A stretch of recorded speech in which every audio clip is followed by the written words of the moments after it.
Hola amigos de Civilización y Cristiandad. Volvemos aquí a Civilización y Cristiandad con un episodio que está formado por dos segmentos donde el padre Justo Lefeudo nos va a hablar de panteísmo, gnosticismo y positivismo. Tres elementos que están en línea siempre con la razón y la razón frente a la fe y no con la fe. Todos los desarrollos que desde el siglo XVI se han ido produciendo se han antepuesto o contrapuesto o enfrentándose en algunas ocasiones a lo que es la doctrina de la Iglesia, lo que es la Escritura y lo que es la palabra de Dios. Como si una y otra no tuvieran nada que ver. Y se ha intentado durante 3 siglos dejar bien patente y creer en el Dios de los cristianos, en el Dios de los judíos, es una cosa del pasado. Y el futuro y el presente moderno y actual no puede estar en convivencia con ese tipo de creencias.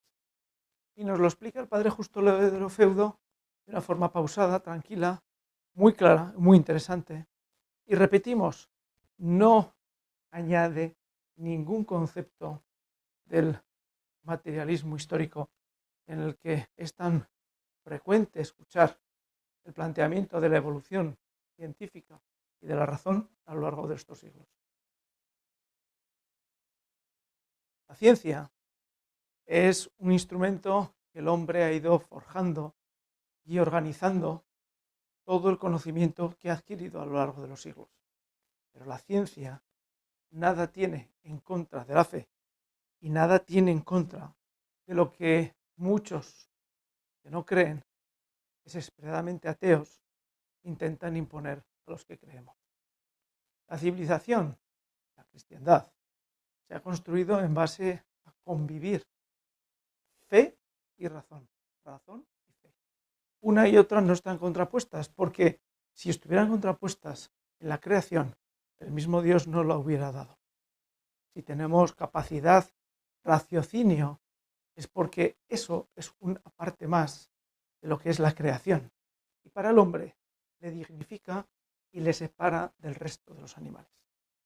El padre Justo Lefeudo nos habla de gnosticismo, panteísmo y del positivismo de Kant. Muy interesante porque en muchas ocasiones nos preguntamos cómo hemos llegado hasta aquí.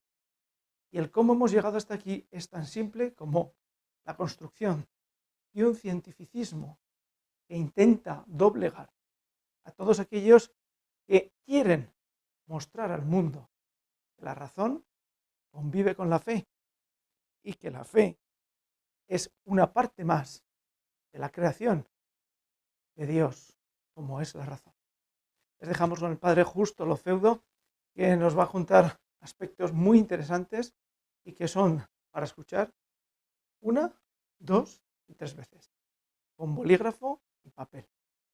Gracias por seguir Civilización y Cristiandad, gracias por estar ahí y hasta el siguiente episodio en Civilización y Cristiandad. Gracias. Chao. Bueno, en el audio anterior estamos hablando de las notas que veían los padres de la iglesia o autores inspirados, no solo ellos, estas notas que eran las que se iban a manifestar. Y la primera nota, decíamos, era el cisma. La segunda nota, siempre estamos hablando dentro de la apostasía, es el rechazo de la autoridad y de la presencia del Espíritu Santo. Esa es la segunda. San Judas lo dice, los que crean discordia, animales que no tienen espíritu, lo llama. Esto es, para el canal Manning, involucra el principio herético de la opinión humana que se opone a la fe divina, del espíritu privado como opuesto a la voz infalible del Espíritu Santo que habla a través de la Iglesia de Dios. A ver si se entiende. ¿Qué significa esto? Que esa apostasía se está manifestando también en que la opinión humana se está oponiendo a el magisterio de la Iglesia, la voz divina, infalible del Espíritu Santo que habla en la Iglesia de Dios. Es decir, ese magisterio infalible, consolidado, de todo el cuerpo de doctrinas y demás que nos transmite la Iglesia, que nos da la Iglesia, pues eso que lo podemos decir, para decirlo de una forma así práctica e inmediata, no digo grosera, pero bueno, muy inmediata, es ese catecismo que nos ha dado, ¿no? Por ejemplo, la Iglesia, que es un compendio de todo lo que debemos creer, por lo menos en forma inmediata, para adherirnos. Todo eso, pues a eso se opone la opinión, simplemente opinión humana, ese espíritu, lo llama privado, que después veremos en la forma que tiene el protestantismo, es el libre examen, ¿no? Si cada uno entiende la cosa como cree o como le conviene. Esa es la segunda nota. La tercera nota es la negación de la encarnación, atención, la negación de la encarnación. San Juan escribe: todo espíritu que confiesa que Jesucristo vino en la carne es de Dios. Y todo espíritu que no lo confesare, es decir, negando el misterio de la encarnación, o sea que es Dios verdadero y que es hombre verdadero, o la unidad o la divinidad de la persona del Hijo encarnado, ese no es de Dios, y este es el anticristo, el cual habéis oído que va a venir, y ya está en el mundo, dice. Es decir, ese espíritu, ¿no?, está en el mundo, de negar la encarnación. Y también dice, muchos seductores salieron en el mundo que no reconocen que Jesucristo vino en la carne. El que diga eso es embustero y anticristo. Estas son las notas que nos da la Iglesia para distinguir la apostasía. Y esa revuelta anticristiana comenzó, y esto lo dicen San Pablo y San Pedro, nada menos, en sus propios días.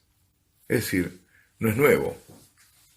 San Pablo dice: el misterio de iniquidad está ya en acto. Apenas se quite de en medio aquel que lo retiene, de nuevo el catejón, entonces se manifestará el impío. Así lo llama al anticristo. No lo llama anticristo, lo llama el hombre de impiedad, de iniquidad, el impío. Y San Juan expresamente dice, en la última hora, y como habéis oído, que el anticristo viene, a una hora hay muchos anticristos, de donde sabemos que es la última hora. La anterior cita de San Pablo de la segunda carta a los Tesalonicenses, el segundo capítulo, versículo 9. Y luego, cuando dice San Juan, este es el anticristo, de quien habéis oído que viene y que está ahora en el mundo. Por lo tanto, esta es una cosa muy, pero muy importante para tener en cuenta y que explica muchas otras cosas. Digo, el inicio de la rebelión, de la apostasía, está ya presente en los tiempos de los apóstoles. Es lo que llamará San Juan la sinagoga de Satanás, refiriéndose a los que, a partir del rechazo de Cristo en Jesús, judíos, pero que rechazaban a Jesús como el Mesías, entonces hacen del judaísmo, a partir de ese momento, aquella que era la verdadera religión, la hacen una falsa religión, apóstata. Y ahí tenemos todo el judaísmo talmúdico, ¿no?, que es enseñanzas de hombres, que deja la Torá por su propia interpretación de la Torá, totalmente humana. Son esos contra los que el Señor combatía en su tiempo, y son los mismos que hoy no lo reconocen y que están dando guerra, pero que es una guerra ininterrumpida, que ya lleva de unos 2000 años. ¿Por qué? Porque aquí está el espíritu de las tinieblas. Esta no es una guerra de la carne, sino espiritual. Por eso las armas que necesitamos son espirituales. Y cuando vemos, ¿no?, tenemos la visión de lo que está pasando en el mundo, tenemos que interpretarlo no con las categorías políticas o sociales o sociológicas, sino bajo la luz sobrenatural de esto que estamos diciendo. El espíritu del anticristo comenzó a operar tan pronto como Jesucristo se manifestó al mundo. Y ha sido el continuo trabajo del espíritu de herejía que corrió desde el principio en paralelo a la fe y contra la fe, claro. Pero van juntos. Desde aquel momento, San Pablo y San Pedro aplican esos términos de anticristo a en su momento, ¿quiénes eran estos anticristos? Los nicolaitas, los gnósticos y similares. Es decir, las tres notas del anticristo tenemos cisma, herejía y negación de la encarnación. Se manifiestan en ellos. Igualmente se aplican a los sabelianos, a los arrianos, a los semiarrianos, a los monofisitas, a los monotelistas, a los herejes de Eustaquio y a los macedonios. Bueno, de estos ya algunos se los hemos tratado en otros audios, ya ni me acuerdo en cuáles, pero sí. Por ejemplo, los monotelistas, ¿no?, son aquellos que es la herejía de decir que en Jesús había una sola voluntad, cuando en él hay dos voluntades, la divina y la humana, ¿no? Y así otros, bueno, hablamos también de los arrianos, los semiarrianos, pero en definitiva, ¿qué es todo esto? Es la apostasía manifestada en todas esas herejías, ¿eh? Y, bueno, ese espíritu, entonces, está operante, sigue estando, las herejías se van renovando, tenemos el compendio de todas las herejías, el modernismo. Por eso viene de aquel momento, del inicio, del tiempo apostólico, y así, a lo largo de los siglos, las sucesivas herejías generan cismas. El último grande cisma fue el de Lutero, que ahora, curiosamente, y eso también nos indica el grado de apostasía, se lo celebró. Se celebraron los 500 años de Lutero. Qué contraste, ¿no?, con los 500 años de Santa Teresa. Pues se celebró, en cambio, los 500 años de la Reforma, lo que ellos llaman Reforma. No fue Reforma, fue un cisma, fueron herejías, y eso se celebraron. Se lo llamó incluso a Lutero testigo del Evangelio. Ahora, díganme si eso no es o no es apostasía. Y cada cisma, generó cismas, las herejías generan cismas, y cada cisma genera herejías a su vez. Es como la circularidad, ¿no? Porque, como decía antes, todos tienen en común que ignoran la voz del Espíritu Santo, que continuamente habla en la Iglesia, y todos sustituyen la opinión humana a la fe divina, y todos trabajan para el mismo proceso, unos más rápidamente, otros más lentamente, que es la negación de la encarnación del Hijo de Dios. ¿Por qué hay que negarlo? Claro. Bueno, vamos a detenernos aquí. Alabado sea Jesucristo, sea por siempre bendito y alabado. Bueno, vamos a empezar otra serie que creo que es muy necesaria, que es muy actual, que es muy interesante y que viene de una autoridad muy grande sobre este tema, que es un cardenal del siglo XIX, el cardenal Henry Edward Manning, Esto me llegó como esas perlas, ¿no? A través de un sacerdote muy conocido, especialista en Fátima, que él lo había leído, lo atrapó y me dijo, se lo leyó de una sola vez prácticamente. Y claro, yo lo encontré y me empezó a entusiasmar muchísimo. Entonces vamos por partes. ¿Quién es o quién era el cardenal Henry Edward Manning? Henry Edward Manning, Manning con M-A-N-N-I-N-G, nace un 15 de julio de 1808 y fallece un 14 de enero de 1892, saciado de años, 80 y tanto, 84 años. El padre, según la biografía, fue comerciante en la India Occidental, llegó a gobernador del Banco de Inglaterra y fue parlamentario durante 30 años, como diputado Tory, es decir, del Partido Conservador. Henry Edward estudió en Oxford y se graduó con los máximos honores. Él es contemporáneo de otro grande, el cardenal John Henry Newman. Y también, como Newman, él viene del anglicanismo, lo que llaman la Iglesia de Inglaterra, del protestantismo, es decir. Fue clérigo anglicano justamente, se casó con Caroline y la ceremonia la presidió su cuñado, que luego sería obispo, por supuesto digo anglicano, de Oxford y de Winchester.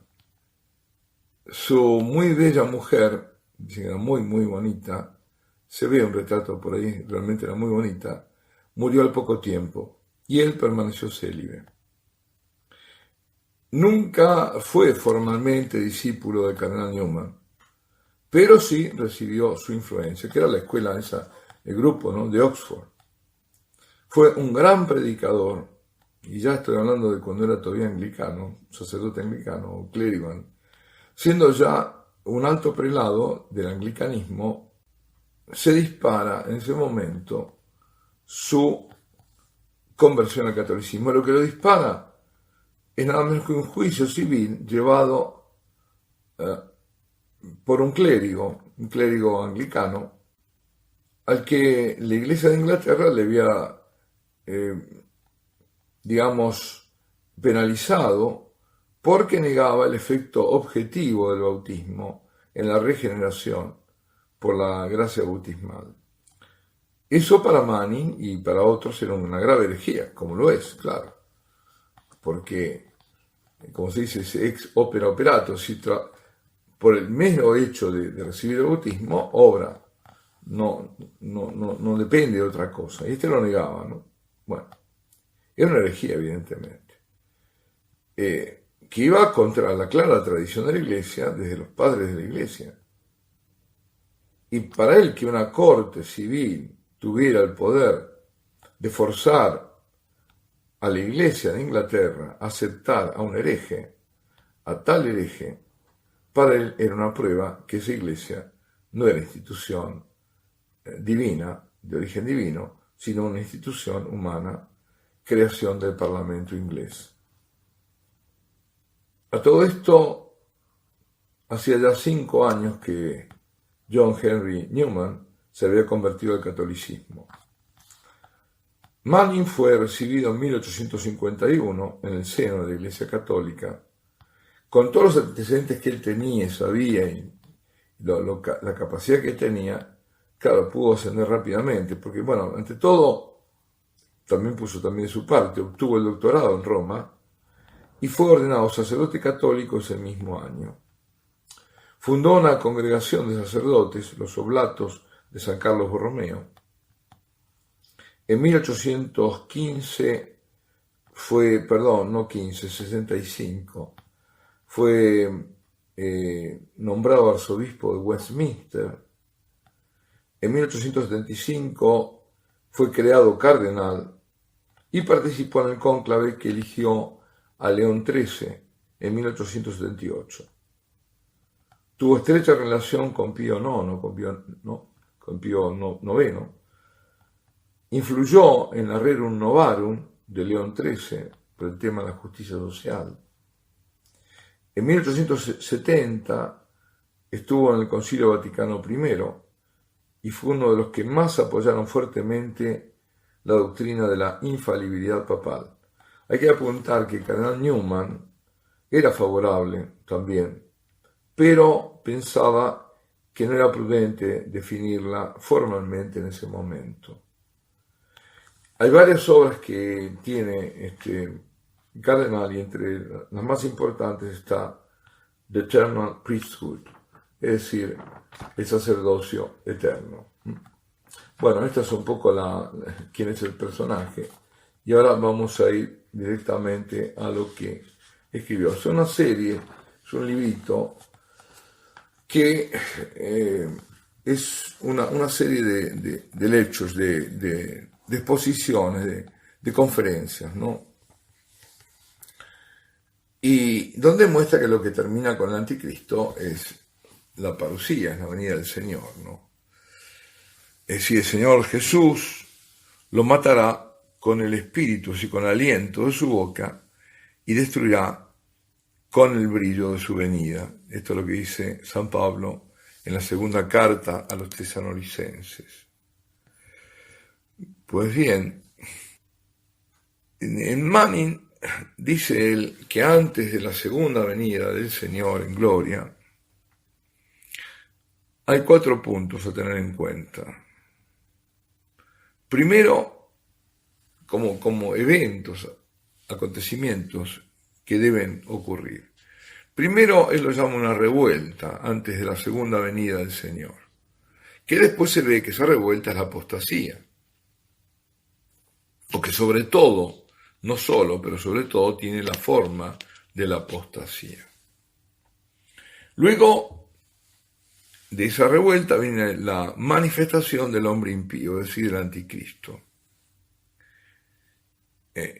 También otro tercer punto es el obstáculo que retiene la manifestación del anticristo. Si está el anticristo, pero no se manifiesta totalmente, porque hay alguien que lo está impidiendo, que es lo que habrán escuchado más una vez, el término griego es katechon. Muchos hablan de esto, muchos también hablan sin saber, hay mucho macaneo, sobre todo estos que dan fechas y todo eso. No, vayamos a fuentes serias. Bueno, y luego viene un periodo de poder y de persecución del anticristo, es decir, el anticristo persigue a la iglesia, tiene pleno poder y viene una gran persecución.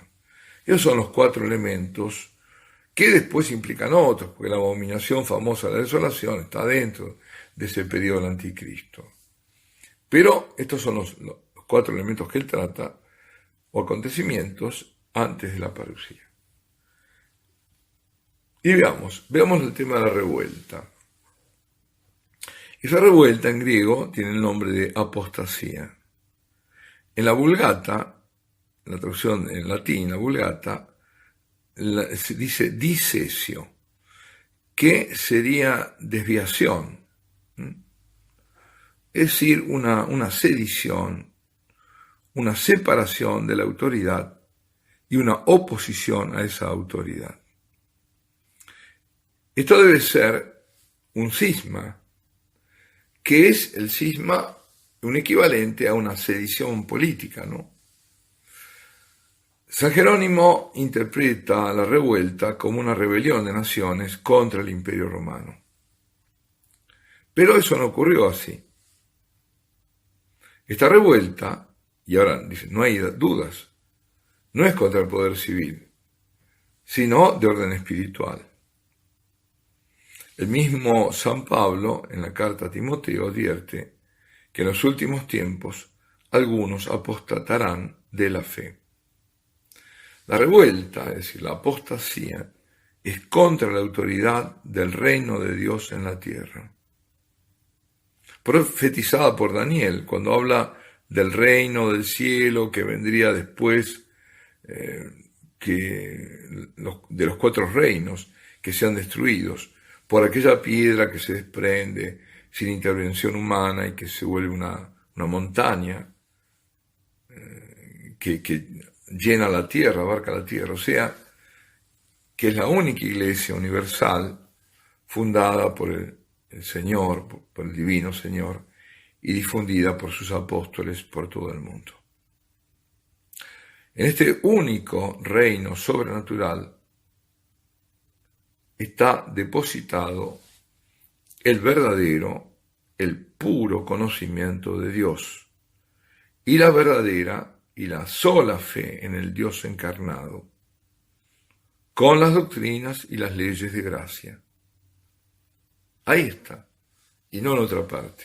Entonces la apostasía es contra eso, contra esa fe, contra ese depósito de la fe, contra ese conocimiento del Dios verdadero, contra ese reino sobrenatural, contra él.